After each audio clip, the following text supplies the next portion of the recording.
Hey, 42 here. The world is a dangerous place, but depending on where you're from, the dangers you face can be very different. Obviously, a kid from war-torn Iraq is going to be wary of completely different things to a child from the wilds of Canada. Bombs versus bears, glaring sun versus meters of snow. So please fasten your seatbelts, put on your hard hat, sit down and take your tablets, and let's look at a few of the ways that the world is trying to kill you.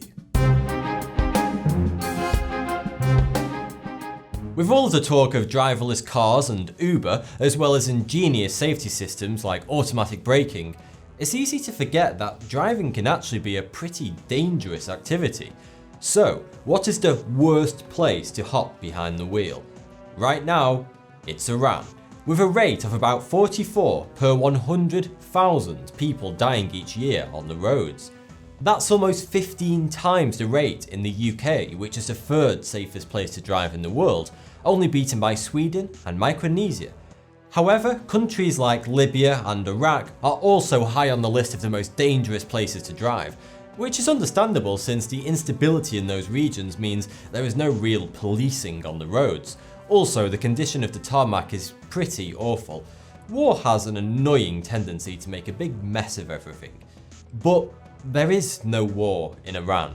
So what is the reason behind their dangerous driving? Well, one main factor is actually the country's most popular car, the Kia Pride, made by Cyper. It accounts for 40% of the cars on the road in Arran and is described by police as a death coach, and they've even asked for its production to be halted. The government has also waded in, and one official, Mohammed Reza Mamdahi, described it as being detrimental to the mental health of those who are easily agitated. As slogans go, I've heard better. BMW, the ultimate driving machine. Jaguar, born to perform. The Kia Pride, putting the mental in detrimental. To be fair, it's not quite as bad as the old Volkswagen advert, relieves gas pain. Even Iran's neighbours are scared of the Pride. Photos of a few dozen new models lined up at the border prompted one Iraqi journalist to joke that the question for Iraqis was, quote unquote, whether the Pride is more dangerous than Daesh. You might be thinking, if it's so awful, why does everyone drive it?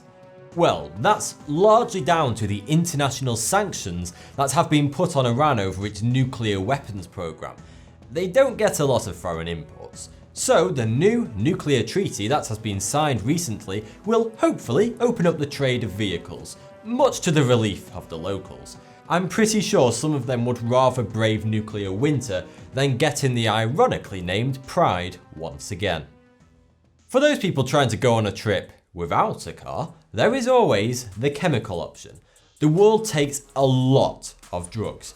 To give you some idea, so far this year, the world has spent $120 billion on illegal substances, and it's only April.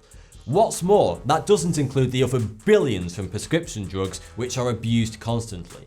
The most drug-related deaths per capita are found in Iceland, which may surprise you, at a rate of about 21 people per 100,000. A lot of the other northern European countries are high on the list as well, Finland and Estonia for example.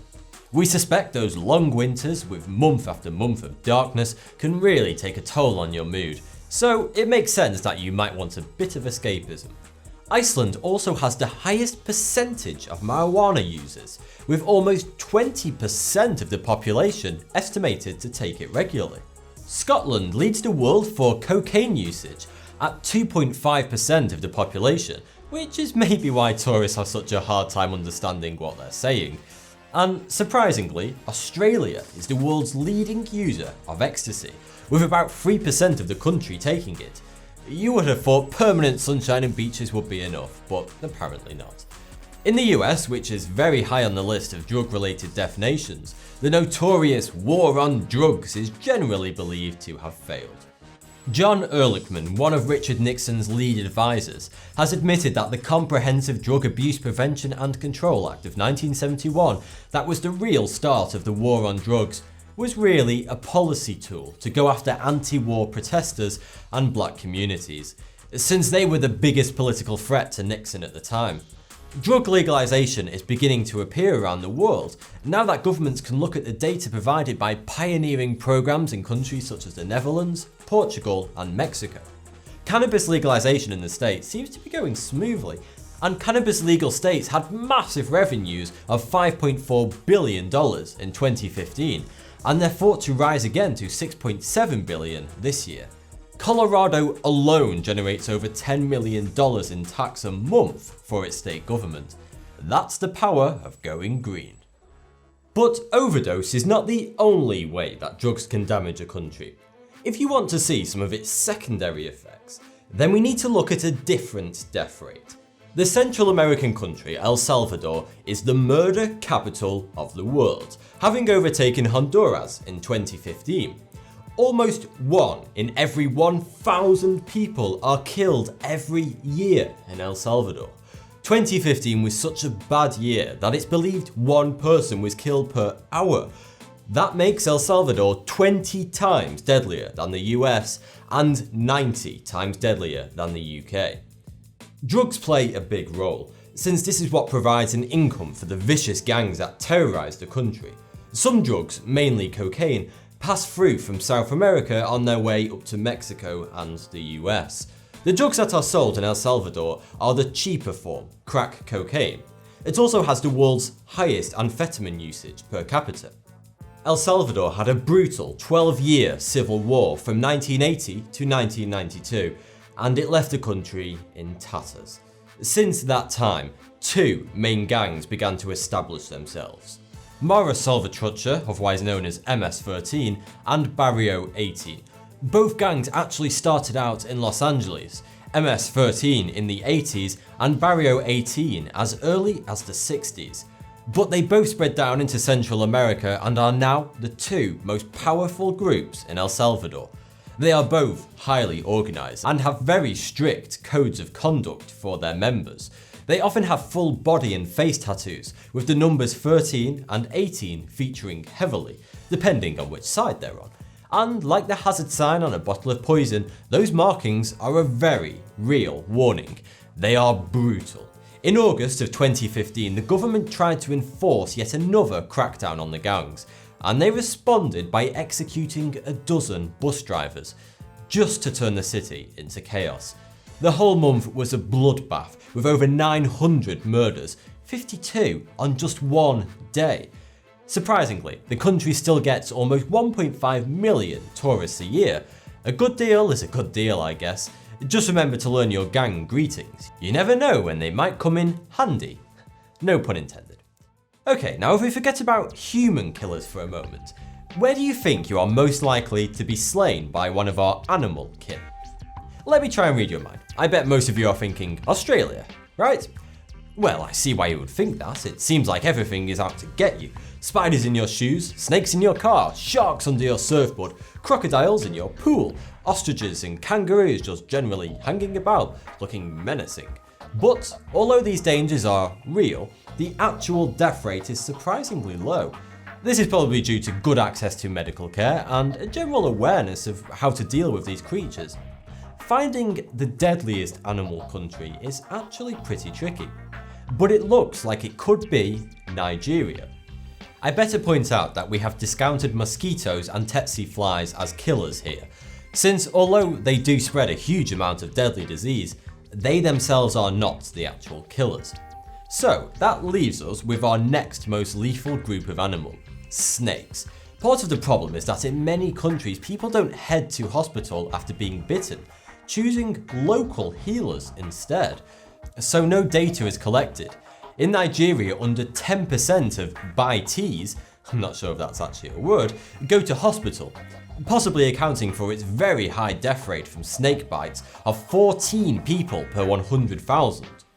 To make matters worse, Nigeria has a shortage of antivenom thanks to distribution issues, costs, and a lack of good education in rural areas.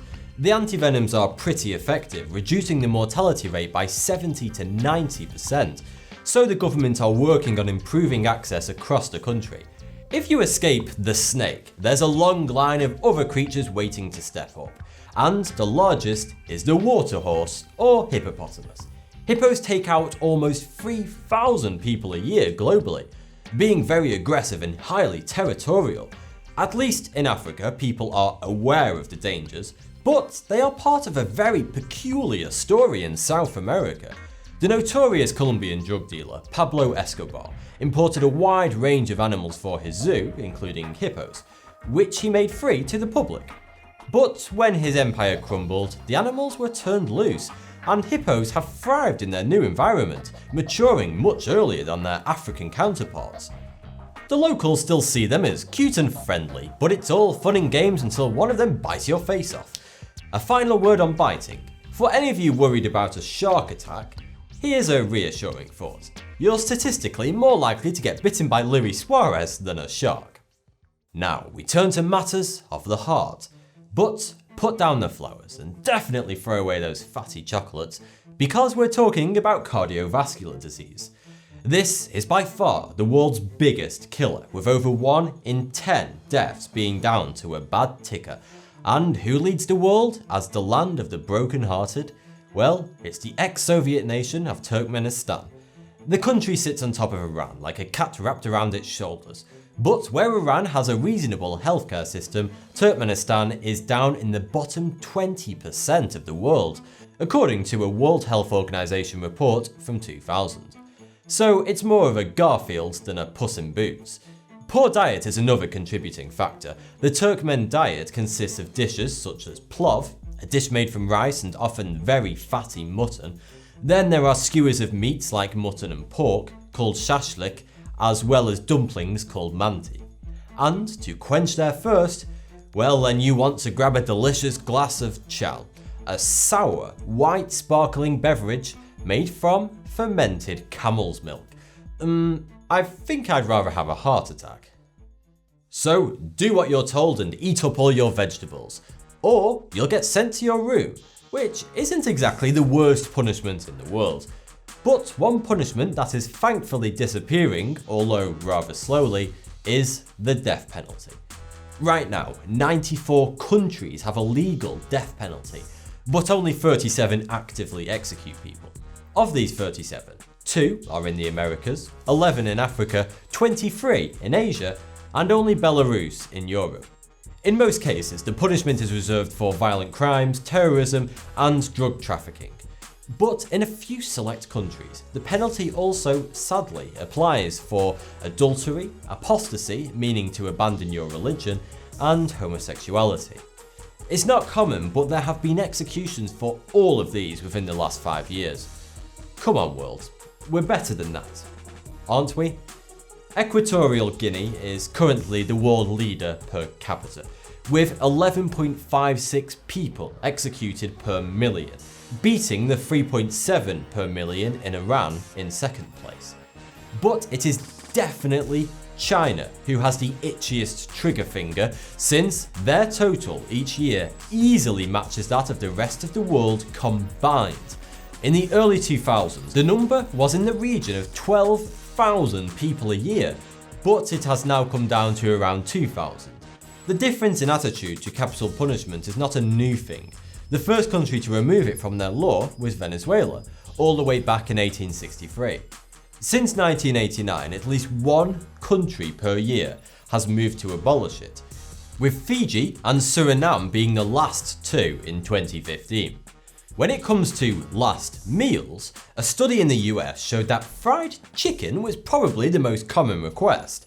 One man, Philip Workman, asked that his last meal be a vegetarian pizza, but rather than giving it to him, that they should give it to a homeless person. The prison declined his request, but across Tennessee, thousands of dollars of pizza were donated to shelters on his behalf by good-willed individuals. Next up, well, more down actually, is falling. It may be surprising to hear that falling is the second most lethal accident after vehicle collisions. And one study has claimed that it accounts for a whopping 35% of all accident and emergency visits.